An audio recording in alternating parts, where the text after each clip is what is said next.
भारत माँ को प्रणाम, दोस्तों को राम राम और दोस्तों को सलाम। जोड़ता हम सभी को मात्र एक वंदे मातरम, वंदे मातरम। तो आज हम लोग पढ़ने जा रहे हैं क्लास 10 के बायोलॉजी आवर इन्वायरमेंट। और आवर इन्वायरमेंट में जो क्वेश्चन पूछा जाता है उसके बारे में चलेंगे, किस किस टाइप का क्वेश्चन पूछा जाता है। और सबसे बड़ी बात, एक शॉट में पूरा का पूरा आवर इन्वायरमेंट कंप्लीट। और अब ऐसा नहीं बोल सकते हैं कि सर आपने ये टॉपिक छोड़ दिया।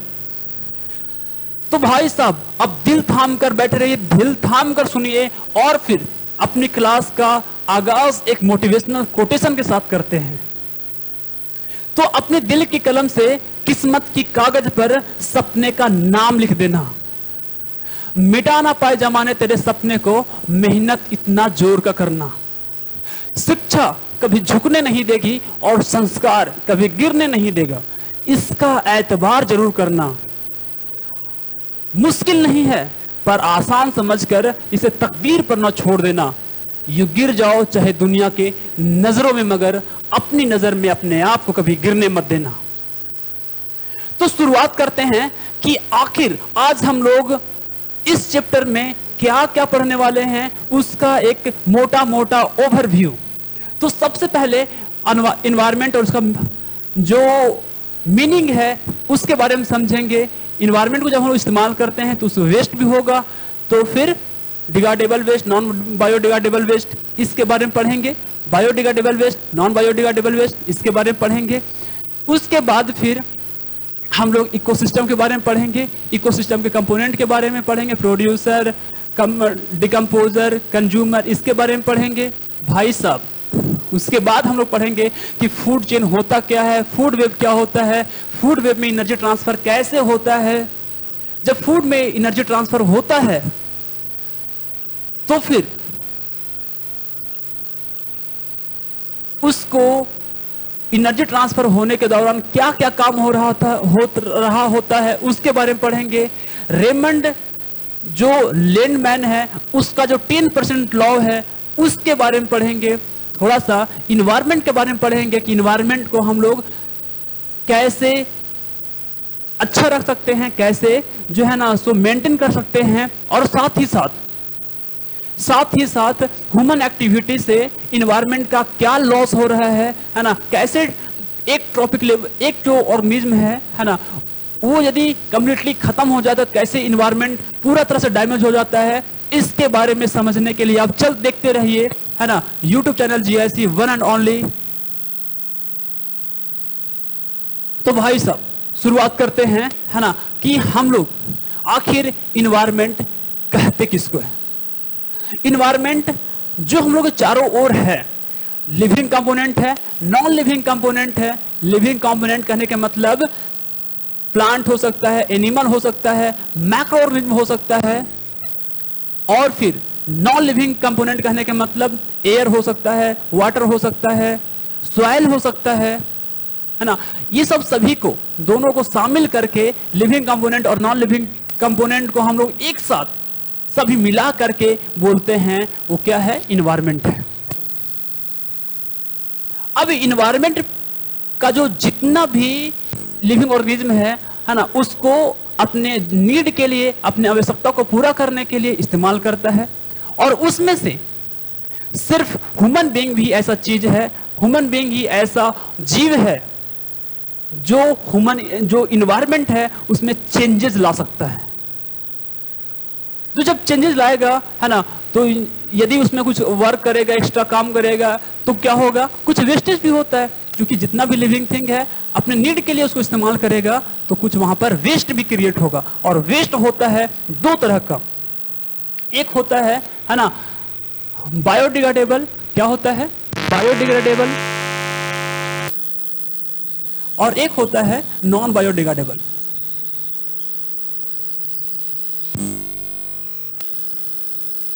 तो समझते हैं एक एक करके कि क्या होता है बायोडिग्रेडेबल और क्या होता है नॉन बायोडिग्रेडेबल। जैसे कि यहां पर है बायो और यहां पर है नॉन बायो, ठीक है। तो ऐसा वेस्ट, ऐसा अपशिष्ट पदार्थ जिसको मैक्रो ऑर्गेनिज्म कंज्यूम कर सकता है, उसको हम लोग बोलते हैं बायोडिग्रेडेबल। या तो बोल सकते हैं ऐसा वेस्ट जिसको मैक्रो ऑर्गेनिज्म के इस्तेमाल करके मैक्रो ऑर्गेनिज्म उसको जो कॉम्प्लेक्स सबस्टांस है, जो फिर हार्मफुल सबस्टांस है, जो वेस्ट है, उसको इस फॉर्म में कन्वर्ट कर दे कि हार्मलेस हो जाए, मतलब इन्वायरमेंट को उसको कोई नुकसान ना हो उससे। उस तरह का मटेरियल में, उस तरह का सबस्टांस में यदि मैक्रो ऑर्गेनिज्म को कन्वर्ट कर पाएगा, चेंज कर पाएगा, उस तरह का जो वेस्ट होता है उसको बोलते हैं बायोडिग्रेडेबल वेस्ट। और ऐसा वेस्ट जिसको मैक्रो ऑर्गेनिज्म जो हार्मफुल सबस्टांस है, जो वेस्ट है, उसको सिंपलर सबस्टांस में यानी कि है ना हार्मलेस सबस्टांस में कन्वर्ट नहीं कर सकता है, या जो सिंपलर सबस्टांस में ब्रेक डाउन नहीं कर सकता है, उसको बोलते हैं हम लोग बायोडिग्रेडेबल, नॉन बायोडिग्रेडेबल वेस्ट। मेरे भाई, बायोडिग्रेडेबल वेस्ट का एग्जांपल हो गया जैसे कि प्लांट का जितना भी वेस्ट हो गया, प्लांट का छिलका हो गया, प्लांट का खुद लिप्स हो गया, है ना, और फिर जितना भी सब्जी का वेस्ट हो गया, जितना भी फ्रूट का वेस्ट हो गया, एनिमल का एक्सक्रिएटर जो है ना, सब इसमें आता है बायोडिग्रेडेबल वेस्ट में। नॉन बायोडिग्रेडेबल वेस्ट में मेरे भाई जैसे कि प्लास्टिक हो गया, पॉलीथीन हो गया, है ना, और फिर जो पेन का रिफिल होता है वो हो गया, या तो फिर डीडीटी पेस्टिसाइड, है ना, ये भी मैक्रोऑर्गेनिज्म को कन्वर्ट नहीं कर पाता है सिंपलर सबस्टांस में, जिसके वजह से आगे हम लोग पढ़ेंगे कि अलग अलग जो जीव होता है उसमें ये ट्रांसफर होते रहता है। मैक्रो जो पेस्टिसाइड है वो आगे बढ़ते रहता है एक ऑर्गेनिज्म से दूसरे ऑर्गेनिज्म में, जब एक ऑर्गेनिज्म दूसरे ऑर्गेनिज्म को कंज्यूम करता है। तो भाई साहब ये था वेस्ट के बारे में। अब हम लोग बिना लॉन्ग लपेट करते हुए चलते हैं इकोसिस्टम की तरफ। किसके बारे में? इकोसिस्टम में। तो मेरे भाई इकोसिस्टम जो है ना, समझ लीजिए कि इन्वायरमेंट का एक पार्ट है। कैसे? है ना, क्या बोला जाता है कि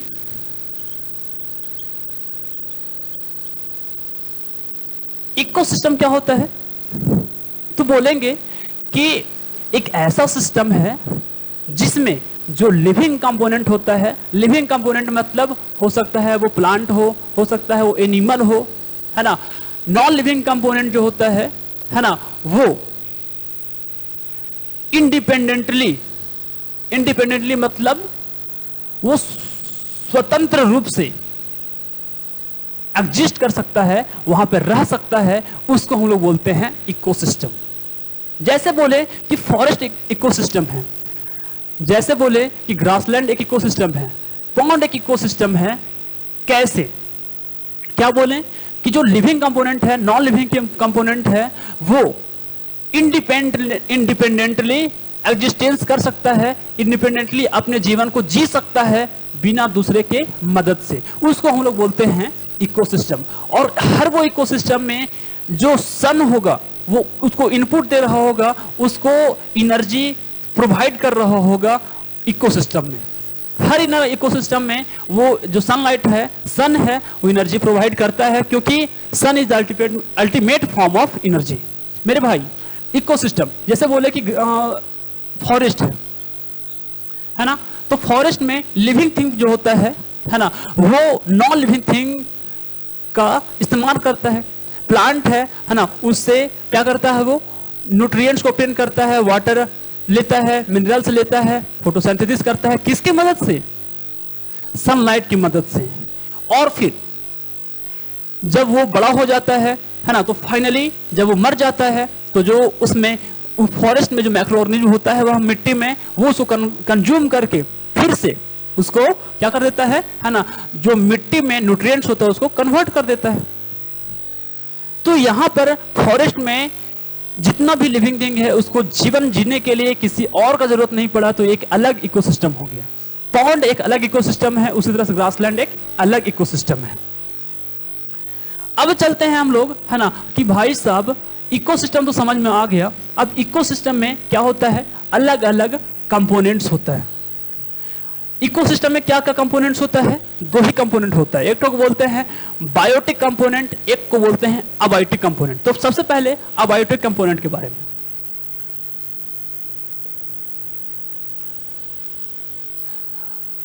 कंपोनेंट का मतलब होता है भाग। क्या होता है? भाग।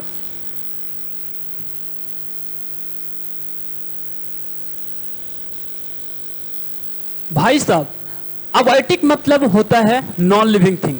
तो नॉन लिविंग थिंग जितना भी होता है ना, नॉन लिविंग कंपोनेंट जितना भी होता है वो आता है अबायोटिक कंपोनेंट में।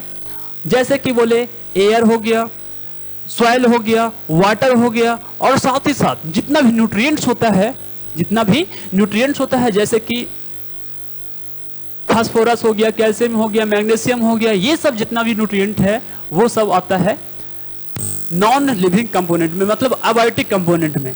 बायोटिक कंपोनेंट में हमारा सबसे पहले आता है जितना भी लिविंग थिंग है, जितना भी लिविंग थिंग है उसको हम लोग रखते हैं बायोटिक कंपोनेंट में। यानी कि living component of the ecosystem is also known as biotic component. मेरे भाई क्या आएगा इसमें? इसमें आएगा हमारा सबसे पहला प्रोड्यूसर। कौन आएगा? प्रोड्यूसर। प्रोड्यूसर कहते किसको है ना, उसके बारे में थोड़ा सा ध्यान दे लेते हैं। प्रोड्यूसर यानी कि प्रोड्यूसर मतलब ऑटोट्रॉप्स। ऑटोट्रॉप्स मतलब वे ऑर्गेनिज्म है ना, वो ऑर्गेनिज्म जो फोटोसिंथेसिस की मदद से क्लोरोफिल के प्रेजेंस में सनलाइट का इस्तेमाल करके है ना, इनऑर्गेनिक सब्सटेंस से क्या करता है? फोटोसिंथेसिस करता है और फिर ग्लूकोज बनाता है, खाना बनाता है ना, उसको बोलते हैं प्रोड्यूसर। अब प्रोड्यूसर सिर्फ होता है प्लांट, ऑटोट्रॉप्स। अब होता है अगला है ना कंज्यूमर। कौन होता है? कंज्यूमर।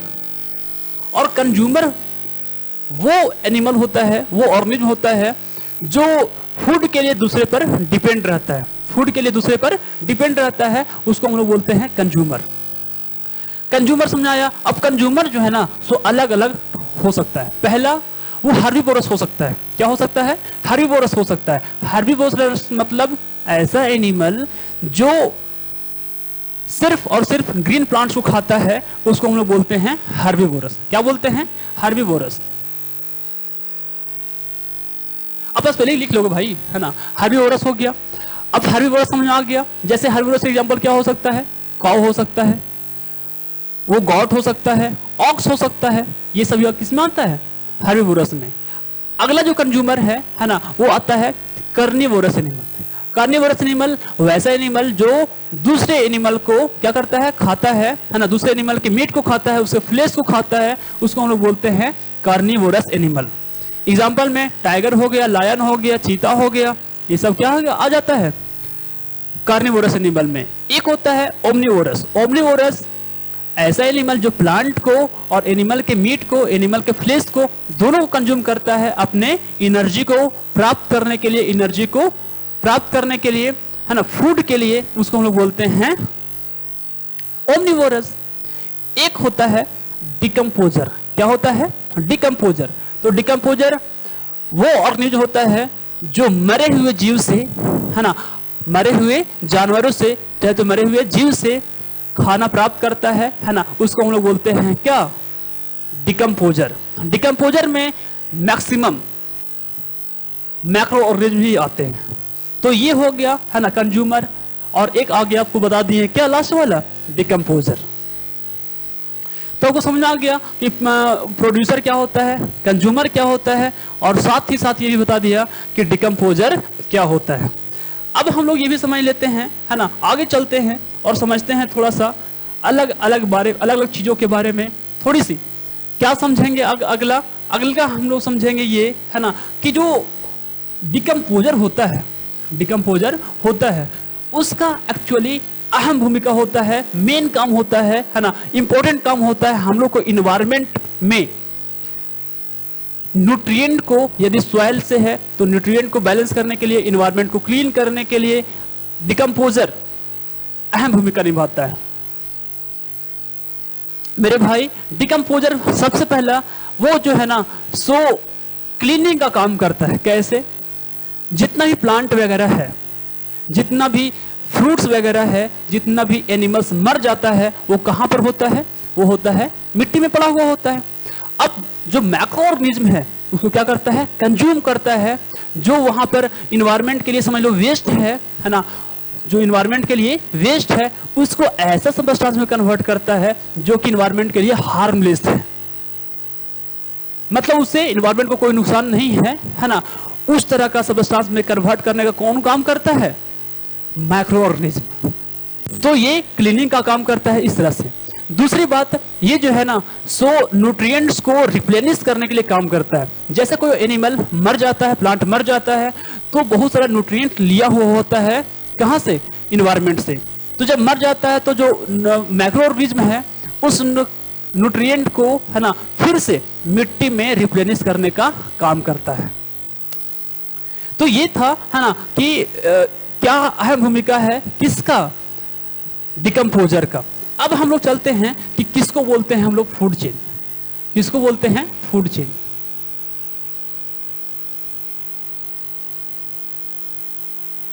तो एक लाइन में बोले ना कि फूड चेन क्या होता है, तो ऑर्गेनिज्म का लिस्ट होता है। ऑर्गेनिज्म का क्या होता है? लिस्ट होता है, एनिमल्स का लिस्ट होता है, जो कि ये दिखाता है कि एक ऑर्गेनिज्म दूसरे ऑर्गेनिज्म को खाता है फूड एनर्जी को ट्रांसफर करने के लिए। मतलब एक ऑर्गेनिज्म दूसरे ऑर्गेनिज्म को फूड एनर्जी को ट्रांसफर करने के लिए कंज्यूम करता है, वो ऑर्गेनिज्म का जो लिस्ट होता है उसको हम लोग बोलते हैं फूड चेन। दूसरी तरीके से ऐसे बोल सकते हैं कि फूड चेन क्या होता है? ऑर्गेनिज्म का लिस्ट है जो ये शो करता है कि कौन ऑर्गेनिज्म किसको खाता है। जैसे बोले कि डियर है, क्या है ना, ये है ग्रास। क्या है? ग्रास है, और ग्रास को खाया डियर। किसको? कौन खाया? डियर। और डियर को खाया है ना लायन।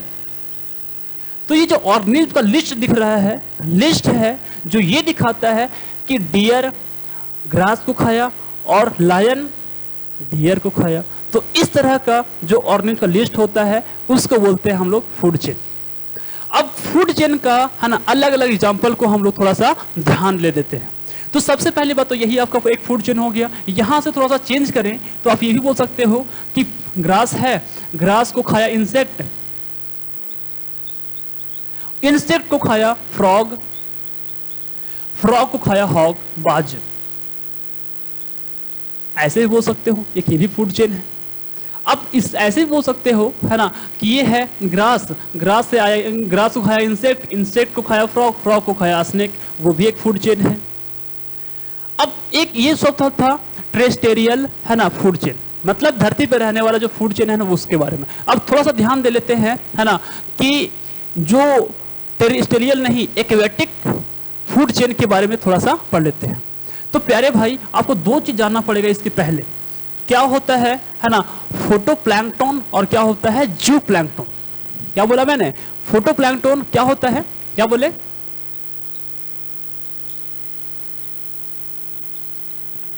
ध्यान में रखना, ऑब्जेक्टिव क्वेश्चन में क्वेश्चन पूछ सकता है। क्या बोलेगा कि फोटोप्लैंक्टन क्या है? तो बोलेंगे कि मैक्रोस्कोपिक प्लांट होता है ना, जो कि कहां पे रहता है? पानी में रहता है, और पानी में जो हरा हरा तैरते रहता है ना उसको बोलते हैं फोटोप्लैंक्टन। और वो जो होता है ना एक तरह का एल्गी होता है।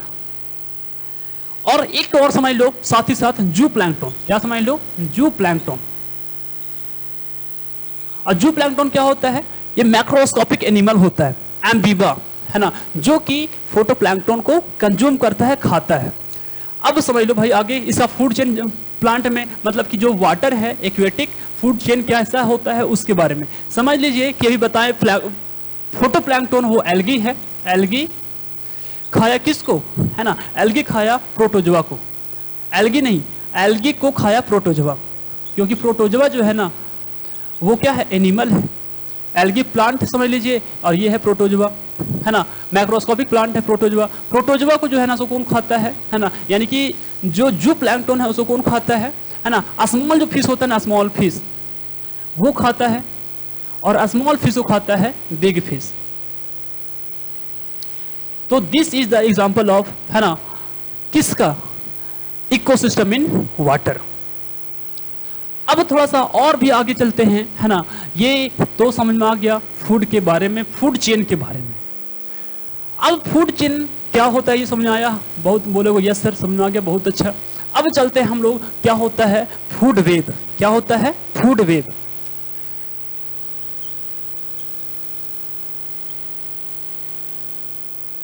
तो क्या बोलोगे ना कि अलग अलग फूड चेन, अलग अलग फूड चेन में जो स्पीसीज होता है अलग अलग फूड चेन में जो स्पीसीज होता है वो एक दूसरे से रिलेटेड होता है, और वो जो एक दूसरे से रिलेटेड होता है उसको एक डायग्राम से दिखाते हैं, उसको हम लोग बोलते हैं फूड वेब। क्या बोले कि अलग एक इकोसिस्टम में, क्या बोले कि एक इकोसिस्टम होगा, उस इकोसिस्टम में जो अलग अलग फूड चेन होता है उसमें जो स्पीसीज होता है वो एक दूसरे से इंटरलिंक्ड होता है, एक दूसरे से जुड़ा हुआ होता है ना। वो जो डायग्राम होता है, वो जो इंटर डिपेंडेंट रिलेशनशिप होता है, उसको हम लोग बोलते हैं क्या, फूड वेब कहते हैं। प्यारे भाई, समझने वाली बात यह है कि फूड वेब अलग अलग कैसे हम लोग रिप्रेजेंट करते हैं उसके बारे में।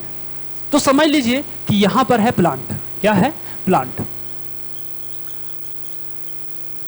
प्लांट है। अब प्लांट को मान लीजिए कि खाया गॉड। कौन खाया? गॉड। और गॉड को खाया मान लीजिए कि लायन। खाया लायन, और लायन को खाया मान लीजिए कि मर गया तो बना खाया हॉग, मतलब बाज। अब समझ लीजिए है ना कि ये है मान लीजिए प्लांट है, प्लांट में को खाया रैबिट। कौन खाया? रैबिट खाया, और रैबिट को खाया मान लीजिए हॉग। ये अलग फूड चेन है। प्लांट को खाया है ना वॉर्म खाया, वॉर्म मतलब इंसेक्ट खाया। इंसेक्ट को मान लीजिए है ना कि कोई खाया बर्ड, और बर्ड को मान लीजिए कोई खाया है ना, मान लीजिए कि कैट खा गई, और जब कैट को खाया मान लीजिए मर गया तो खाया हॉग। तो इस तरह से देख रहे हैं कि एक अलग फूड चेन है, और ये एक अलग फूड चेन है, और ये एक अलग फूड चेन है। तो ये अलग अलग जो फूड चेन है उसमें सो स्पीसीज जो है सो एक दूसरे से लिंक्ड है, एक दूसरे से जुड़ा हुआ है, एक नेटवर्क से जुड़ा हुआ है, एक विस्तारित रूप में जुड़ा हुआ है। इसको हम लोग बोलते हैं फूड वेब। क्या बोलते हैं? Food web. और फूड वेब कैसे काम करता है इसके बारे में समझाया आप लोगों को। अब फूड वेब तो आपको समझ में आ गया, सिंपली है। ये क्या है? सिंपल है, बहुत सिंपल है ना। आपको समझाया कि अलग अलग जो स्पीसीज होता है ना, अलग अलग जो स्पीसीज होता है ना, एक इकोसिस्टम में वो अपने फूड चेन से क्या रहता है, सब दूसरे से, एक स्पीसीज दूसरे स्पीसीज से इंटरलिंक्ड होता है, जुड़ा हुआ होता है। फूड क्या बोलते हैं उसको? फूड वेब कहते हैं। That's it. अब चलते हैं है ना कि फूड वेब तो समझाया। जो फूड वेब होता है ना, फूड वेब के बाद हम लोग ये समझ लेते हैं कि भाई साहब आखिर ट्रॉपिक लेवल क्या है, ट्रॉपिक लेवल क्या होता है। तो है कुछ नहीं, क्या बोलेंगे ना कि फूड चेन में या फिर फूड वेब में, फूड चेन में जो अलग अलग लेवल में ऑर्गेनिज्म होता है ना, उसको बोलते हैं ट्रॉपिक लेवल। अलग अलग जो ऑर्गेनिज्म होता है ना, जीव होता है ना, अलग अलग टाइप का जो जीव होता है ना, उसको बोलते हैं ट्रॉपिक लेवल। भाई साहब, सबसे पहला बात तो यही मान लीजिए है प्लांट। कौन है? Plant, producer. ये है समझ लीजिए कि प्लांट। प्लांट को खाता है कौन? हर्बीवोरस एनिमल खाता है। कौन खाता है? हर्बीवोरस एनिमल खाता है। जैसे कि हर्बीवोरस क्या हो सकता है ना, वो हो सकता है गॉट, हो सकता है वो, हो सकता है रैबिट, हो सकता है। तो ये सब कहलाता है ना हर्बीवोरस। हर्बीवोरस को कौन खाता है? कार्निवोरस खाता है। और कार्निवोरस में क्या हो सकता है? वो लायन हो सकता है, टाइगर हो सकता है। और जो कार्निवोरस होता है ना, उसको कौन खाता है? Top carnivore. कौन खाता है? Top carnivore. टॉप कार्निवोरस में क्या हो सकता है ना, हॉक हो सकता है। ठीक है, तो ऐसा। तो यहां पर देख रहे हैं क्या कि फूड चेन का जो अलग अलग लेवल है ना, प्रोड्यूसर है, हर्बीवोरस है, कार्निवोरस है, टॉप कार्निवोरस है। ये जो अलग अलग लेवल है ऑर्गेनिज्म का, इसको हम लोग बोलते हैं ट्रॉपिक लेवल। और ट्रॉपिक लेवल को हम लोग किससे दिखा सकते हैं? हम लोग पिरामिड से भी दिखा सकते हैं है ना। पिरामिड कैसा होगा? पिरामिड क्या होता है? 3D picture diagram of triangle, और ये रहेगा कुछ ऐसा। तो यहां पर हो जाएगा प्रोड्यूसर, समझ लीजिए। क्या हो जाएगा, प्रोड्यूसर। और प्रोड्यूसर में समझ लीजिए ये प्लांट होगा, क्या होगा, प्लांट होगा। फिर आएगा, है ना, वो हर्बीवोर्स आएगा, हर्बीवोर्स में रैबिट आएगा, इसके रूप में भी दिखा सकते हैं। ये था कुछ ऐसा बात। अब थोड़ा समझिए, है ना, कि ह्यूमन एक्टिविटी से जो इकोसिस्टम है उसका क्या नुकसान है ना, उसके बारे में। तो सबसे पहली बात तो मेरे भाई कि ह्यूमन एक्टिविटी जो ही है ना, जिसके वजह से डेजर्ट बन गया है। अब आप बोलोगे कि सर ह्यूमन एक्टिविटी से डेजर्ट बनने का क्या संबंध है? तो इसका एक्सप्लेनेशन बोलता है कि पहले जमाने में जो सहारा डेजर्ट है वो कैसे बना है, थार डेजर्ट है कैसे बना है, जो राजस्थान में सहारा डेजर्ट है वो कैसे बना है, वो ह्यूमन एक्टिविटी की वजह से ही बना है। कैसे? बोलता है कि पुराने जमाने में जो रोमन लोग थे उसको टाइगर का शिकार करने में बड़ा मजा आता था। तो टाइगर का शिकार उन्होंने इतना ज्यादा किया कि टाइगर का वहां पर संख्या ही खत्म हो गया। जब टाइगर का संख्या खत्म हो गया तो जो हार्बीवोरस को खाने वाला, वो टाइगर किसको खाता है, हार्बीवोरस को खाता है ना, मतलब हिरन वगैरह को खाता है। तो वहां पर जो हार्बीवोरस एनिमल था वो बहुत ज्यादा बढ़ गया, कार्निवोरस वहां पर लगभग खत्म हो गया था, जिसकी वजह से जो हार्बीवोरस एनिमल था उसका संख्या बढ़ गया। उसका संख्या जब ज्यादा बढ़ गया तो जितना भी वेजिटेशन था, हरा भरा चीज था, उसको ज्यादा कंज्यूम किया। ज्यादा कंज्यूम करने की वजह से वहां पर जो ग्रीन प्लांट्स वगैरह थे वो धीरे धीरे खत्म होता चला गया, जिसके वजह से वहां पर चारों ओर डेजर्ट ही डेजर्ट बन गया, चारों तरफ बालू ही बालू बन गया, है ना, क्योंकि चारों तरफ जंगल जो था ना पूरा साफ हो गया। चारों तरफ जंगल जब साफ हो गया तो वहां पर सिर्फ और सिर्फ मिट्टी ही था। मिट्टी जो क्या हुआ, जब उसको कोई मिट्टी को होल्ड करने वाला नहीं है तो धूल धूल होगा, पहले धूल धूल होते होते क्या हो जाएगा, वो डेजर्ट में कन्वर्ट हो जाएगा। That is the explanation of how desert become, how desert form. मेरे प्यारे भाई, जो फूड चेन है उस फूड चेन में किसी भी ऑर्गेनिज्म को यदि रिमूव कर देंगे ना तो पूरा इकोसिस्टम ही डिस्टर्ब हो जाएगा। कैसे? यदि हम, आपको समझ में आया कि यदि जो कार्निवोरस एनिमल है वो यदि समाप्त हो जाएगा तो क्या होगा। अब उसी तरह से जो हर्बीवोरस एनिमल है उसको खत्म कर देंगे, उसको हटा देंगे, तब भी बहुत खराब स्थिति हो जाएगा। कैसे? हर्बीवोरस को हटा देंगे तो जो टाइगर लोग है ना, जो कार्निवोरस एनिमल है उसको फूड नहीं मिलेगा। जब फूड नहीं मिलेगा तो भूखा रहेगा, भूखा रहते रहते मरेगा। पहली बात, वो भोजन की तलाश में वो शहरों की तरफ आएगा, है ना। जब शहरों की तरफ आएगा तो जो आदमी है ना, जो इंसान जिंदगी है उसको नुकसान पहुंचाएगा।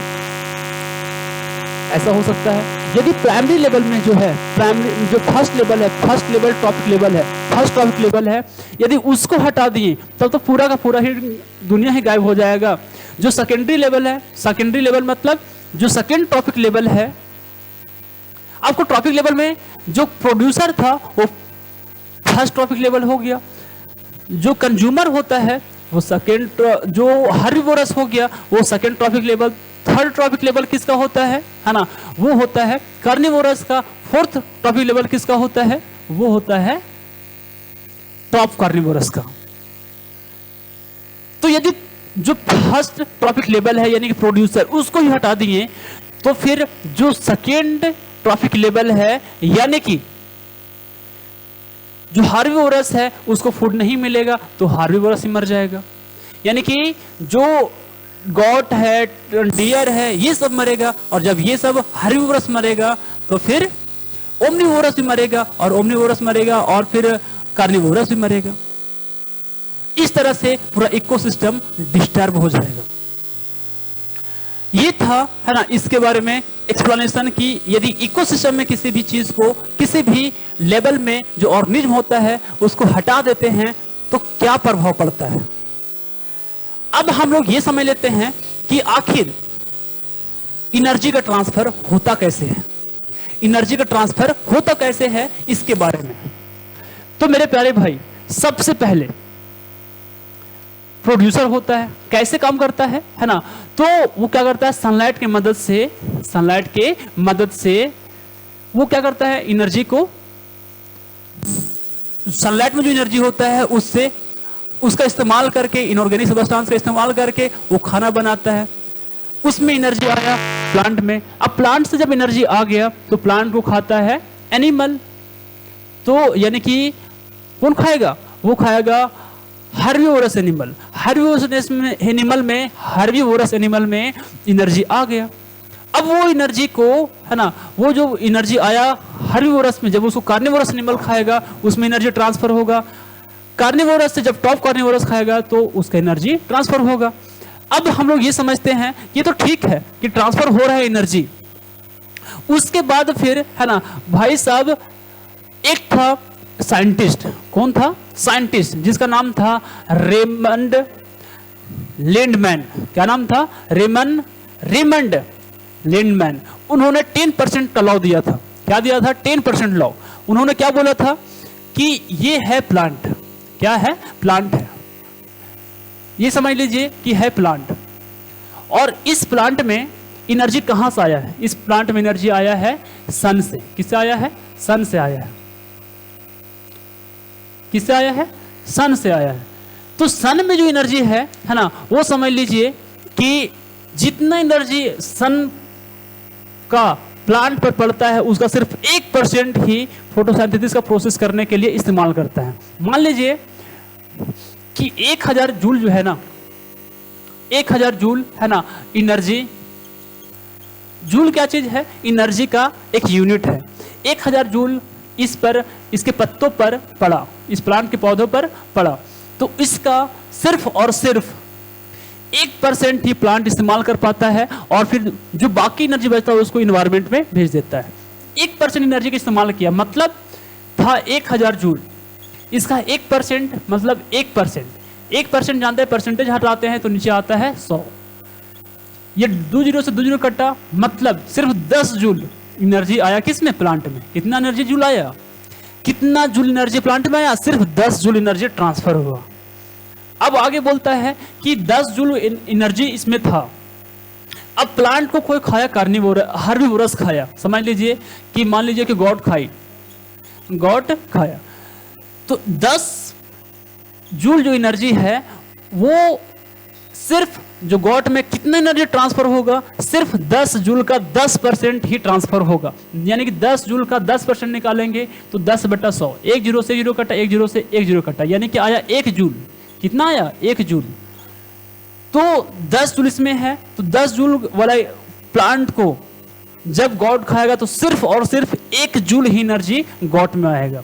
उसी तरह से गॉट को जब टाइगर खाएगा, चाहे तो फिर लायन खाएगा, तो इसमें 1 जूल का 10% ही टाइगर में एनर्जी ट्रांसफर होगा।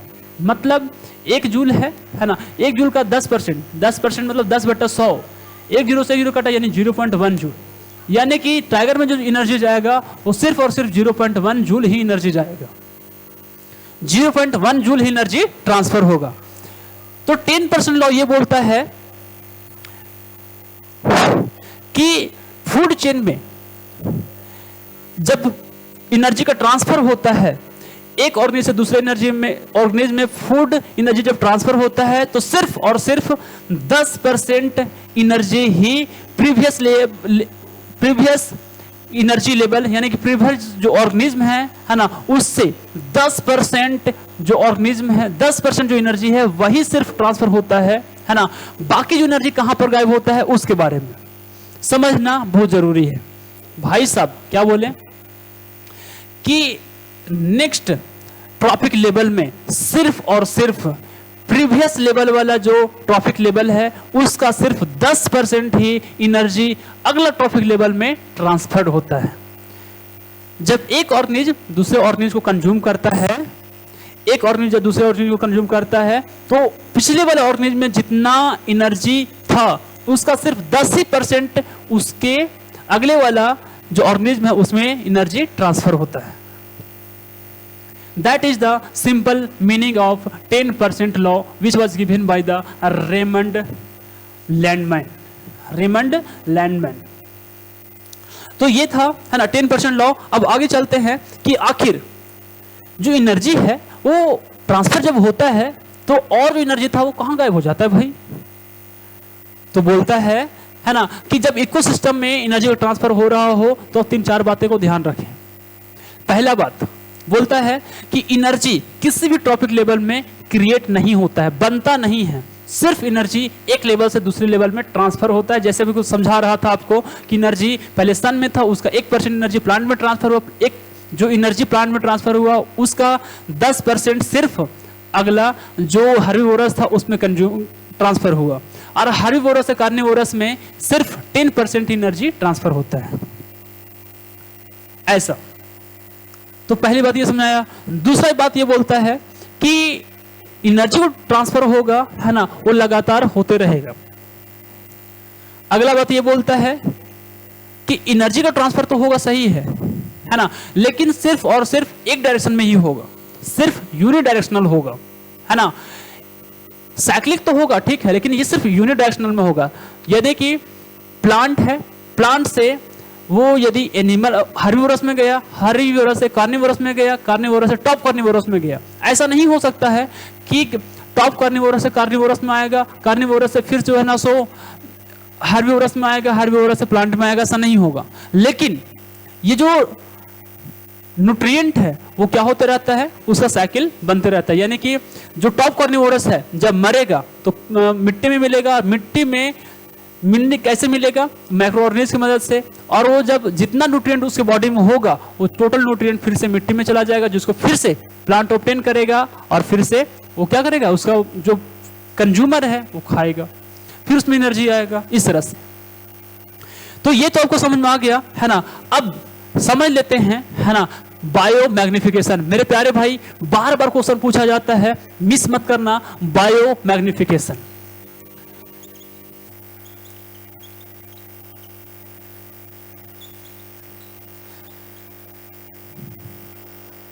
स्टूडेंट में एक कॉमन बीमारी होता है, क्या उसका नाम आपने सुना है? BPMA, body is present mind is absent.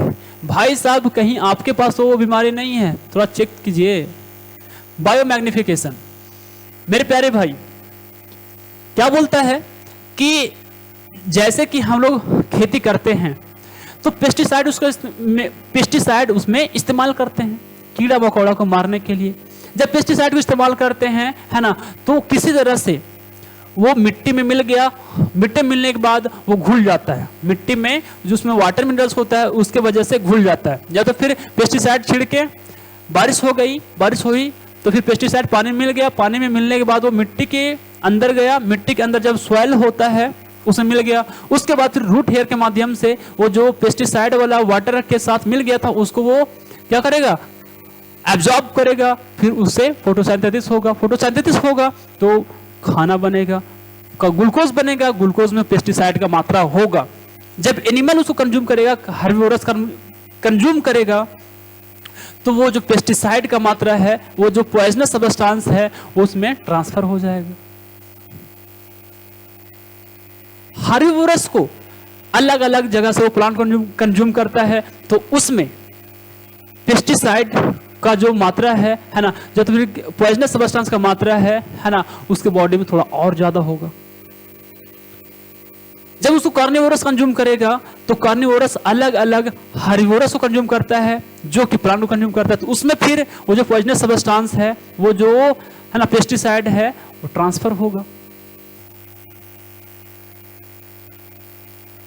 तो होता क्या है, प्रत्येक ट्रॉपिक लेवल में प्रोड्यूसर से कंज्यूमर से, प्रोड्यूसर से हर्बीवोरस, हर्बीवोरस से कंज्यूमर में जो पेस्टिसाइड का मात्रा है, पॉइजनस सब्सटेंस का मात्रा है, वो इंक्रीज होते जाता है, एक्यूमुलेट होते जाता है, जमा होते जाता है। इसी को हम लोग बोलते हैं क्या, बायो मैग्निफिकेशन। क्या बोला कि प्रत्येक ट्रॉपिक लेवल में, क्या बोला, प्रत्येक ट्रॉपिक लेवल में जो पेस्टिसाइड्स है या तो फिर जो केमिकल सब्सटेंस है उसके बॉडी में एक्यूमुलेट होते जाता है ना, एक्यूमुलेट होते जाता है अलग अलग ट्रॉपिक लेवल में। इसको हम लोग बोलते हैं बायो मैग्निफिकेशन। मैग्निफिकेशन से क्या मतलब है भाई, मैग्निफिकेशन से क्या मतलब है, मैग्निफिकेशन से मतलब है कि जैसे जैसे ट्रॉपिक लेवल बढ़ता है ना, उसमें उस ऑर्गेनिज्म में पेस्टिसाइड का मात्रा बढ़ते जाता है, केमिकल सब्सटेंस की मात्रा बढ़ते जाता है। इसको बोलते हैं मैग्निफिकेशन। पेस्टिसाइड मैग्नीफाई हो रहा है, ज्यादा हो रहा है। That is the point. अब भाई साहब बायो मैग्निफिकेशन हो रहा है, हम लोग की बॉडी में जहर जा रहा है, तो हम लोग मर क्यों नहीं रहे हैं? आप जरूर सोचिएगा इसके बारे में कि पेस्टिसाइड हम लोग गया जहर है तो मर क्यों नहीं रहे? वो ऑर्गेनिज्म को कोई नुकसान क्यों नहीं पहुंचा रहा है? तो बायो मैग्निफिकेशन से क्या क्या है ना साइड इफेक्ट्स है, इसके बारे में समझ लेते हैं। तो बायो मैग्निफिकेशन से पहला बैड इफेक्ट ये है कि जो ह्यूमन इम्यून सिस्टम है उसको कमजोर कर सकता है। ह्यूमन बीइंग का जो लाइफ स्पैन है उसको कम कर सकता है। इसीलिए आपने वो सुना होगा कि पूर्वज लोग बोलता है कि पुराना जमाना का आदमी है ना, खाद पानी वाला नहीं खाया है, नेचुरल चीज खाया है, इसलिए ज्यादा देर तक जिंदा रह सकता है।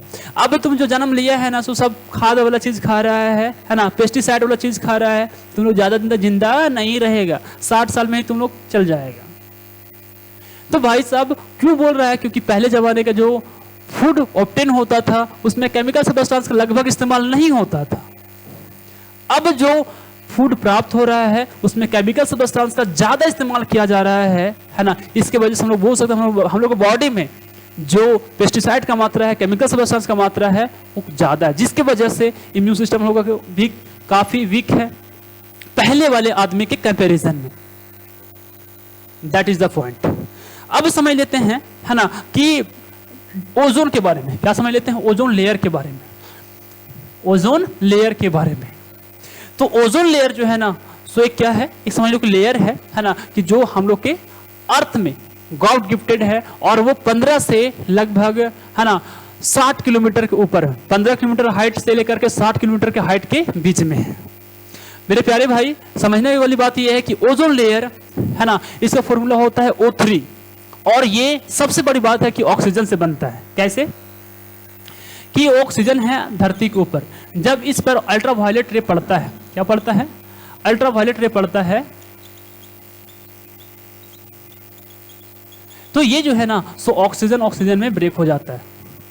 अब जब ऑक्सीजन का जो एटम में कन्वर्ट हो गया, किस में कन्वर्ट हो गया? ऑक्सीजन का एटम में कन्वर्ट हो गया। ऑक्सीजन मॉलिक्यूल था, ऑक्सीजन मॉलिक्यूल से ऑक्सीजन एटम में कन्वर्ट हो गया और जो ऑक्सीजन एटम है ऑक्सीजन मॉलिक्यूल से जब कंबाइन होता है तो बन जाता है ये O3, मतलब ओजोन बन जाता है। तो ये फॉर्मेशन है किसका? ओजोन लेयर का। अब जो ओजोन लेयर है वो क्या काम करता है? तो जैसे ही अल्ट्रावायलेट रे पड़ता है ना, उसको वहां पर रोक लेता है और फिर जो ऑक्सीजन है सिर्फ और सिर्फ उसी को है ना, वो तो ठीक है, ओजोन लेयर क्या करता है? पहले अल्ट्रावायलेट रे को रोकता है। दूसरा बात, यदि अल्ट्रावायलेट रे धरती पर आ गया तो उसे क्या नुकसान है? उससे सबसे पहला नुकसान ये है ना कि स्किन कैंसर होगा, स्किन डिजीज बढ़ेगा। दूसरा बात, आई में जो प्रॉब्लम होने वाला सिस्टम है वो ज्यादा फैल जाएगा। तो बात ये है कि ओजोन लेयर को कौन कौन सा ऐसा चीजें हैं जिसको डिस्टर्ब कर रहा है। ओजोन लेयर हम लोग जानते हैं कि ओजोन में क्या हो देखा गया है, ऑब्जर्व किया गया कि ओजोन में छेद होता जा रहा है, होल होता जा रहा है। किसके वजह से? ओजोन लेयर डिप्लीट होता जा रहा है लेयर इतना बड़ा होता जा रहा है पतला। क्यों भाई? किसके वजह से? तो उसका मेन वजह है क्लोरोफ्लोरोकार्बन, CFC गैस। और CFC गैस कहां पर इस्तेमाल किया जाता है? हम लोग रेफ्रिजरेटर में करते हैं, हम लोग एयर कंडीशनिंग में करते हैं एज ए कूलेंट के रूप में, उसको ठंडा करने के लिए। तो भाई साहब इससे है ना ओजोन लेयर क्या हो रहा है? डिप्लीट हो रहा है ना, कमजोर होते जा रहा है, पतला होते जा रहा है। अब हम लोग थोड़ा सा ये समझ लेते हैं कि भाई साहब हम लोग वेस्ट जो बना है ना, चाहे वो बायोडिग्रेडेबल वेस्ट है चाहे नॉन बायोडिग्रेडेबल वेस्ट है, उसको हम लोग कैसे मैनेज करेंगे? कैसे मैनेज करेंगे है ना? इन्वायरमेंट को हम लोग उससे वेस्ट से कैसे रोक पाएंगे? तो पहला नियम बोलता है कि पहले समझ लो कि वेस्ट होता क्या है। तो घर में जो भी चीजें को हम लोग इस्तेमाल करते हैं और वो खराब हो गया है, बर्बाद हो गया है, वो हम लोग के लिए अब यूज का लायक नहीं रहा है, उसी को हम लोग बोलते हैं वेस्ट। तो वेस्ट को पहले बोलता है कि मैनेज करने के लिए पहला नियम है कि रिसाइकल करो। क्या करो? रिसाइकलिंग। पहला क्या बोलता है? रिसाइकलिंग।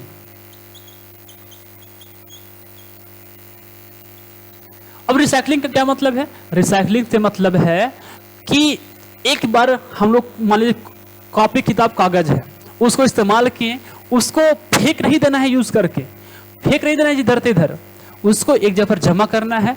कूड़ा कबाड़ा वाला आदमी आएगा, उसको देना है, वो जाकर के इंडस्ट्री में बेचेगा, इंडस्ट्री में उसका रिसाइकलिंग होगा, फिर से नया पेपर बनेगा।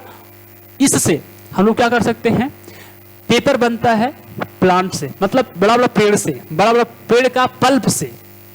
इस तरह से पेड़ से बनता है। तो हम लोग यदि सही तरीके से पेपर का रिसाइकलिंग करेंगे, सही तरह से इस्तेमाल करेंगे, तो पेड़ के ज्यादा कटने से बचा सकते हैं।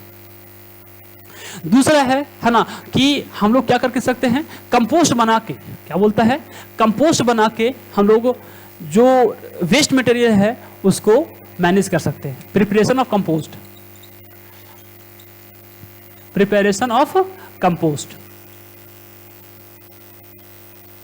अब क्या चीज है कंपोस्ट भाई, है ना, जैसे कि जितना भी नेचुरल मटेरियल है, जैसे कि सब्जी का छिलका हो गया, फ्रूट का छिलका हो गया, चाहे तो फिर ह्यूमन का वेस्ट हो गया, चाहे तो फिर जो ह्यूमन का एक्सक्रीटा हो गया, या फिर प्लांट का जो पत्ता होता है ना, वो सभी, या तो फिर बोल सकते हैं कि कौ का जो डंग हो गया, उसको पहले क्या करना है ना, एक गड्ढा बनाना है। क्या बनाना है, गड्ढा, पीट, उसमें उसको डालना है। क्या करना है, डालना है, वेस्ट चीज को डालना है।